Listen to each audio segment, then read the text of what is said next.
थी, लेकिन आपने बात की MKM के पर्सपेक्टिव में, जमात इस्लामी के धरने में सारा IPP पे ज़ोर आया, बिजली पे ज़ोर आया। अभी हम देख रहे हैं कि मुस्तफ़ा कमाल साहब MKM पाकिस्तान वाले वो भी IPPs के बारे में बात कर रहे हैं, डॉक्टर फारूक सत्तार भी कर रहे हैं, गौहर एजाज साहब अब खुल के इसको स्पीयर हेड कर रहे हैं। अब तो निगरान वज़ीर आज़म अनवारुल्लाह काकड़ साहब भी आ गए मैदान में। ये सबको IPPs अभी क्यों याद आ रहे हैं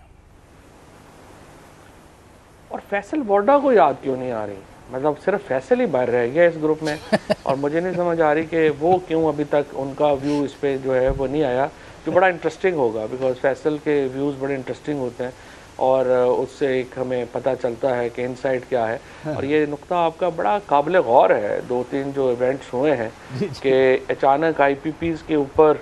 जो सारे दोस्त, जो सारे आज़ाद ग्रुप के दोस्त हैं वो इकट्ठे हुए हैं और अब जमात इस्लामी भी वही बात कर रही है। और इस वक्त हमारे जो फाइनेंस मिनिस्टर हैं वो आपको मालूम है वो चाइना में है और वो IPPs के ऊपर बातचीत कर रहे हैं। और इसका जो तनकीद, बुनियादी तनकीद है वो तो ज़ाहिर शहबाज शरीफ के ऊपर होती है और बड़ी उनकी ज़ात पे होती है, क्योंकि ज़्यादातर IPPs में साइनिंग में उनका बड़ा हाथ है। और जो ज़ाहिर है कि अब उनकी अपनी भी IPP जो है वो निकली है और आपको पता है 63 करोड़ रुपए से ज़्यादा पेमेंट जो है वो उन्होंने खुद भी दी है। लेकिन ये भी ज़रा ये भी मैं ज़रूर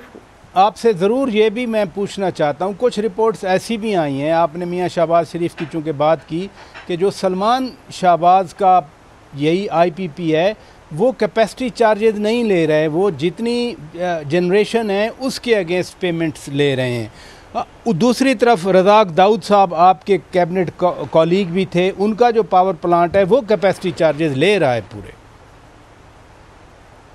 जी देखिए ना, वो तो जो रज़ाक दाऊद का जो है IPP है उसमें आई अंडरस्टैंड कि वो उसकी चाइनीज़ कंपनी जो है वो उनकी मेन पार्टनर है और दाऊद साहब जो हैं वो उसके साथ पार्टनर है। तो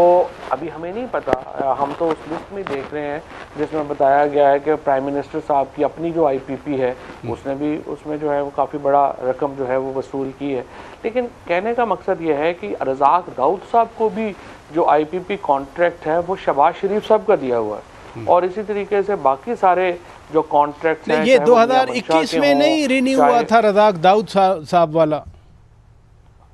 ये कॉन्ट्रैक्ट सारे पुराने हैं, कोई इनमें रिन्यूअल्स जो हैं वो नहीं हुई हैं, कोई इसमें जो है वो, बल्कि सिर्फ एक इसमें हुआ था कि रिन्यू जो आप बात कर रहे हैं वो ये हुआ था कि जो डॉलर पेमेंट्स है वो उसको 178 रुपये पे काफ़ी केसेस में और बाकियों के केसेस में आई थिंक 260 या 265 के ऊपर उसको जो है वो कर दिया गया था जामद के अगर इससे ज़्यादा रुपया की कीमत बढ़ेगी तो लेकिन डॉलर आपके लिए उतने कंसिडर होगा।